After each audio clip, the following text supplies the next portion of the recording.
Welcome 8th class students. ਕਿਵੇਂ ਹੋ ਬੇਟਾ ਸਾਰੇ ਜਣੇ? ਤੇ ਸਤੰਬਰ ਪੇਪਰ ਦੀ ਆਪਾਂ ਤਿਆਰੀ ਵੀ ਕਰਨੀ ਹੈ।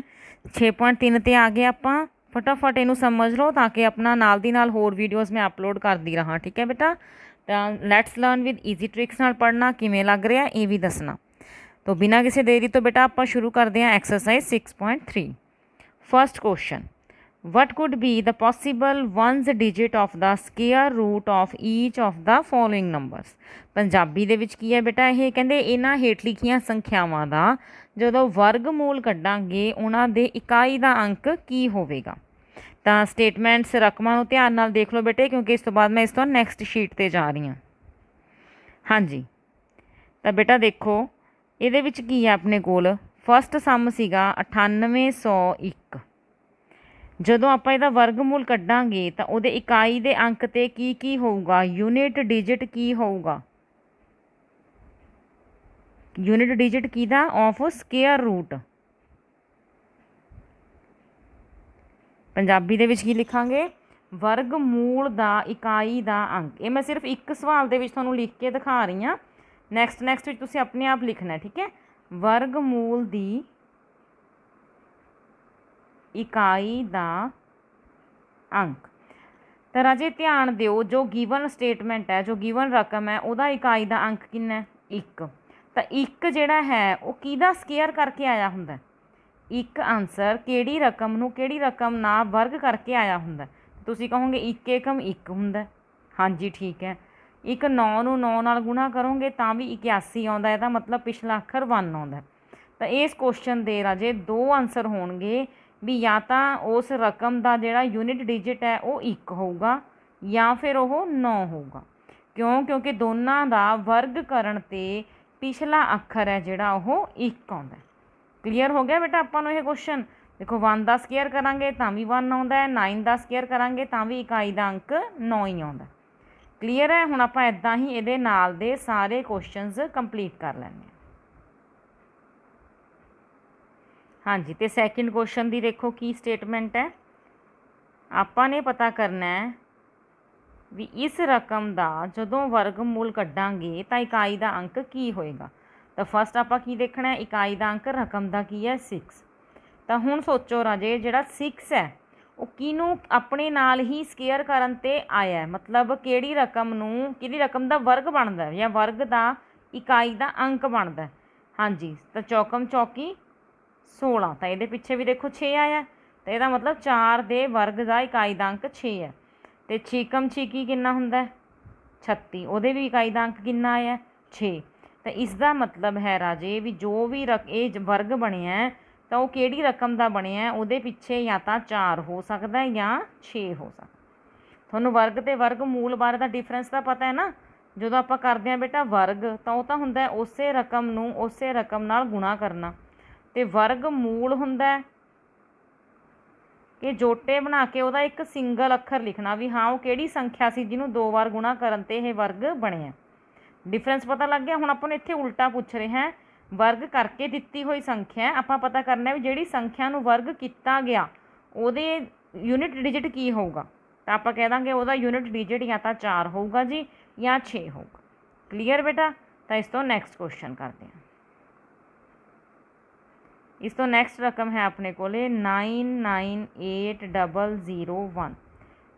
ਹੁਣ ਇਹਦੇ ਸਕੇਅਰ ਰੂਟ ਦੇ ਵਿੱਚ ਦੇਖਣਾ ਆਪਾਂ ਵੀ ਜਦੋਂ ਆਪਾਂ ਯੂਨਿਟ ਡਿਜਿਟ ਕੱਢਾਂਗੇ ਤਾਂ ਉਹ ਕੀ ਹੋ ਸਕਦਾ। ਸੇਮ ਕੁਐਸਚਨ ਹੈ ਫਸਟ ਨਾਲ ਦਾ, ਅਤੇ ਇਹਦੇ ਪਿੱਛੇ ਵੀ ਕੀ ਹੈ ਬੇਟਾ? 1।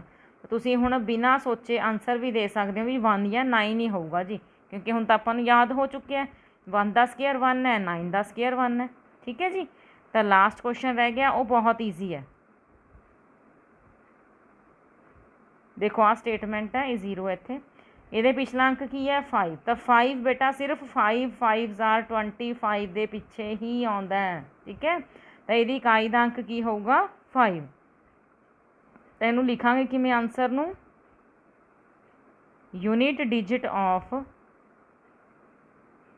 ਰਕਮ ਲਿਖਾਂਗੇ ਵੀ ਇਹਦੇ ਅੰਡਰ ਰੂਟ ਦਾ ਯੂਨਿਟ ਡਿਜਿਟ ਕੀ ਹੈ? 5। ਪੰਜਾਬੀ 'ਚ ਕਿੱਦਾਂ ਲਿਖਾਂਗੇ?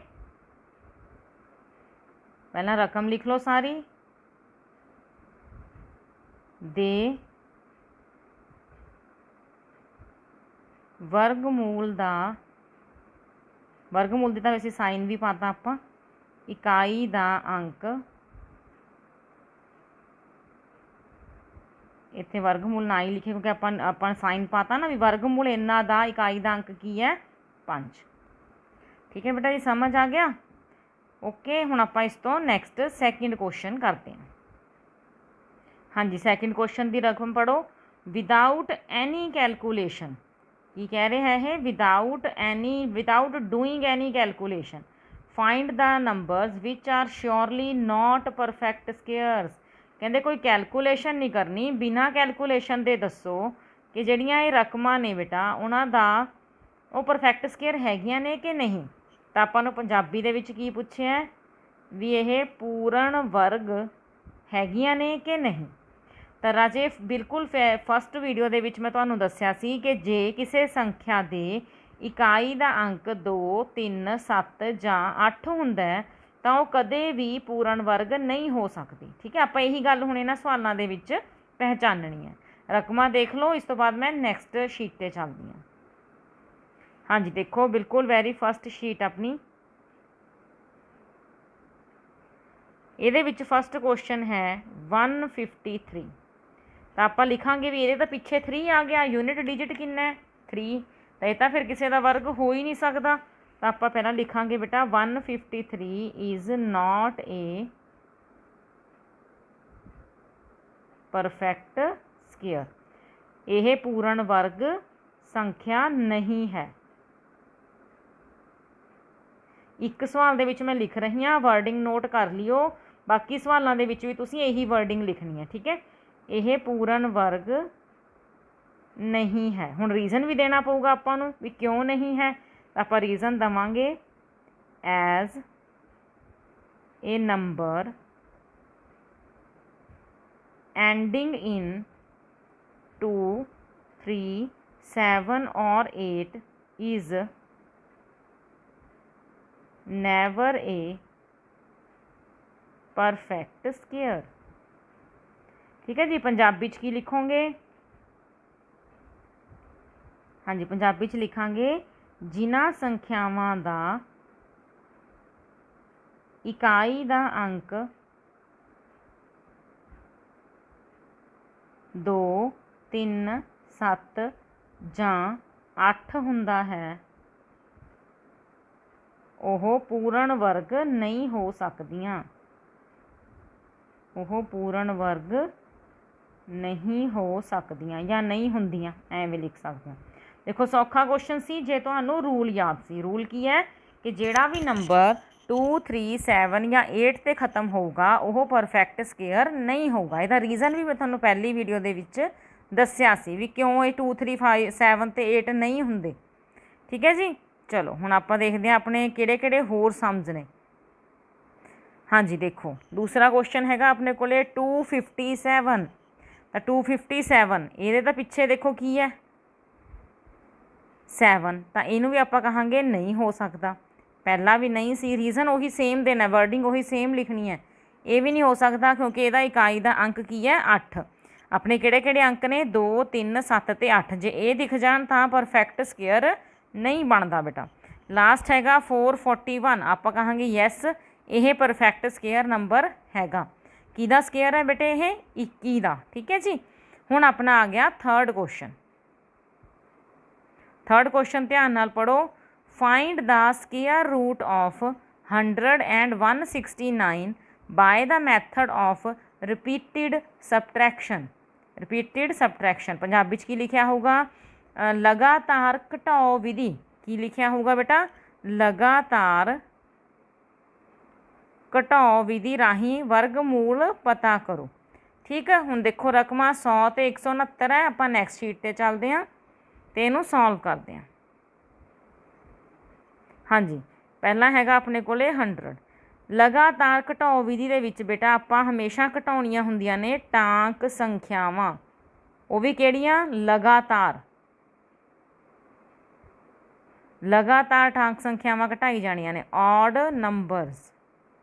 क्लीयर है गल। तो हुण पहला 100 दे विचों पहला ऑर्डर नंबर किहड़ा है 1, उहनूं घटावांगे अपने कोल आंसर आ जाऊगा 99। ਇਹਦੇ ਵਿੱਚੋਂ ਹੁਣ ਆਪਾਂ ਘਟਾਵਾਂਗੇ ਨੈਕਸਟ ਔਡ ਨੰਬਰ 3। ਤਾਂ ਇੱਦਾਂ ਆਪਾਂ ਇਹ ਪ੍ਰੋਸੈਸ ਉਦੋਂ ਤੱਕ ਕਰਦੇ ਰਹਾਂਗੇ ਜਦ ਤੱਕ ਆਪਣੇ ਕੋਲੇ 0 ਨਹੀਂ ਆ ਜਾਂਦੀ। ਠੀਕ ਹੈ, ਤਾਂ ਇੱਥੇ ਆ ਗਿਆ ਦੇਖੋ 96। ਨੈਕਸਟ ਔਡ ਨੰਬਰ ਹੈ 5, ਆਂਸਰ ਆ ਜਾਊਗਾ 91। ਫਿਰ 7, 11 ਚੋਂ 7 ਗਏ 4, 84 ਰਹਿ ਜੂਗਾ। ਫਿਰ ਆਪਾਂ 9 ਮਾਈਨਸ ਕਰਨਾ ਹੈ, ਅਗਲਾ ਪ੍ਰਾਈਮ ਇਹ ਰਹਿ ਜੂਗਾ 75। ਅਗਲਾ ਪ੍ਰਾਈਮ ਹੈਗਾ 11, 11 ਘਟਾਵਾਂਗੇ ਬੇਟਾ ਇਹ ਰਹਿ ਜੂਗਾ 64। ਕੰਟੀਨਿਊ ਕਰਨਾ ਆਪਾਂ ਨੇ ਇਹ ਸਮ ਜਦ ਤੱਕ 0 ਨਹੀਂ ਆ ਜਾਂਦਾ। 64 ਤੇ ਆਪਾਂ 11 ਘਟਾ ਚੁੱਕੇ ਹਾਂ, 13 ਘਟਾਉਣਾ ਹੈ, ਇਹ ਆ ਜਾਊਗਾ 51। ਫਿਰ 15 ਘਟਾਉਣਾ ਹੈ, 11 ਚੋਂ 5 ਗਏ 6, 36। ਫਿਰ ਇਹਦੇ ਚੋਂ ਆਪਾਂ 17 ਘਟਾਉਣਾ ਹੈ, 16 ਚੋਂ 7 9 1 ਅਤੇ ਇਸ ਚੋਂ ਆਪਾਂ 19 ਹੀ ਘਟਾਉਣਾ ਹੈ। ਦੇਖੋ ਜੀ ਆਪਣੀ ਜਿਹੜੀ ਡਿਵਾਈਡ ਆ ਉਹ ਖ਼ਤਮ ਹੋ ਚੁੱਕੀ ਹੈ। ਕਲੀਅਰ ਹੋਈ ਇਹ ਗੱਲ। ਹੁਣ ਡਿਵਾਈਡ ਤਾਂ ਆਪਾਂ ਨੇ ਕਰ ਲਿਆ, ਸਾਰਾ ਜਿਹੜਾ ਮੈਥਡ ਸੀ ਲਗਾ ਲਿਆ, ਪਰ ਵਰਗਮੂਲ ਕਿਵੇਂ ਕੱਢਾਂਗੇ, ਅੰਡਰ ਰੂਟ ਕਿਵੇਂ ਕੱਢਾਂਗੇ, ਸਕੇਅਰ ਰੂਟ ਕਿਵੇਂ ਕੱਢਾਂਗੇ, ਬੇਟਾ ਸਟੈਪਸ ਗਿਣਾਂਗੇ ਵੀ ਕਿੰਨੇ ਸਟੈਪਸ ਬਾਅਦ ਇਹ ਜਿਹੜੀ ਆਪਣੇ ਲਗਾਤਾਰ ਘਟਾਓ ਹੈ ਉਹ 0 ਹੋ ਗਈ। ਦੇਖੋ 1 2 3 4 5 6 7 8 9 10। ਤਾਂ ਇਹਦਾ ਮਤਲਬ 100 ਦਾ ਜਿਹੜਾ ਵਰਗਮੂਲ ਹੈ ਉਹ ਕਿੰਨਾ ਆਊਗਾ 10। ਠੀਕ ਹੈ ਜੀ, ਇਹ ਸਮਝ ਆ ਗਿਆ। ਸਟੈਪਸ ਗਿਣਨੇ ਨੇ ਵੀ ਆਪਣੇ 10 ਸਟੈਪ ਲੱਗੇ ਨੇ 0 ਆਉਣ ਵਾਸਤੇ ਬੈਲੈਂਸ, ਇਸ ਕਰਕੇ ਅੰਡਰ ਰੂਟ 100 ਜਾਂ ਵਰਗਮੂਲ 100 ਕਿੰਨਾ 10। ਤਾਂ ਆਪਾਂ ਨੂੰ ਵੈਸੇ ਵੀ ਪਤਾ ਹੈ ਵੀ 10 ਦਾ ਸਕੇਅਰ ਕਿੰਨਾ ਹੁੰਦਾ 100। ਕਲੀਅਰ ਹੋ ਗਿਆ। ਅਗਲਾ ਕੁਐਸਚਨ ਕਰਦੇ ਹਾਂ। 169 ਸੀ ਅਗਲਾ ਕੁਐਸਚਨ।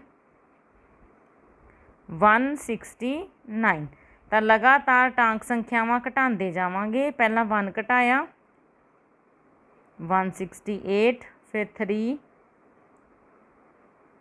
165, ਫਿਰ 5 160, ਫਿਰ 7 153, ਫਿਰ 9 13 ਚੋਂ 9 4 144, ਫਿਰ 11 133 133 ਦੇ ਵਿੱਚੋਂ ਆਪਾਂ ਘਟਾਉਣਾ ਜੀ 13 120। ਨੈਕਸਟ ਟਾਂਕ ਹੈਗਾ ਔਡ ਹੈਗਾ 15 105। ਨੈਕਸਟ ਹੈਗਾ 17 88, ਫਿਰ 19 69। ਫਿਰ ਅਗਲਾ ਟਾਂਕ ਕਿਹੜਾ ਹੁੰਦਾ 21 48 23 ਘਟਾਉਣਾ। ਇਸ ਤੋਂ ਬਾਅਦ 25 25 ਚੋਂ 25 ਘਟਾਉਣੇ ਹੈ 0। ਲਓ ਜੀ ਸਵਾਲ ਆਪਣਾ ਨਿਬੜ ਗਿਆ। ਤਾਂ ਦੇਖਦੇ ਹਾਂ ਕਿੰਨੇ ਸਟੈਪਸ ਲੱਗੇ ਆਪਾਂ ਨੂੰ ਇਸ ਸਵਾਲ ਦੇ ਲਈ। 1 2 3 4 5 6 7 8 9 10 11 12 13। ਤਾਂ ਜੀ ਸਕੇਅਰ ਰੂਟ ਆਫ 169 ਕਿੰਨਾ ਬੇਟਾ 13। ਤਿੰਨੋਂ ਸਵਾਲ ਸਮਝ ਆ ਗਏ ਰਾਜੇ ਸਾਰਿਆਂ ਨੂੰ। ਦੇਖੋ ਫਸਟ ਦੇ ਵਿੱਚ ਆਪਾਂ ਯੂਨਿਟ ਡਿਜਿਟ ਲਿਖਣੇ ਸੀ ਸਕੇਅਰ ਰੂਟ ਦੇ। ਸੈਕਿੰਡ ਦੇ ਵਿੱਚ ਆਪਾਂ ਦੱਸਣਾ ਸੀ ਪਰਫੈਕਟ ਸਕੇਅਰ ਹੈਗੇ ਆ ਜਾਂ ਨਹੀਂ ਹੈਗੇ। ਥਰਡ ਦੇ ਵਿੱਚ ਆਪਾਂ ਕੀ ਲਾਣਾ ਸੀ ਰਿਪੀਟਿਡ ਸਬਟਰੈਕਸ਼ਨ ਮੈਥਡ। ਠੀਕ ਹੈ ਬੇਟਾ, ਇਸ ਵੀਡੀਓ ਦੇ ਵਿੱਚ ਆਪਾਂ ਇਹ ਫਸਟ 3 ਸਮਸ ਹੀ ਕਰਾਂਗੇ। ਠੀਕ ਹੈ, ਮਿਲਦੇ ਹਾਂ ਆਪਾਂ ਬੇਟਾ ਨੈਕਸਟ ਵੀਡੀਓ ਦੇ ਵਿੱਚ। ਤਦ ਤੱਕ ਲਈ ਬਾਏ ਬੱਚੇ।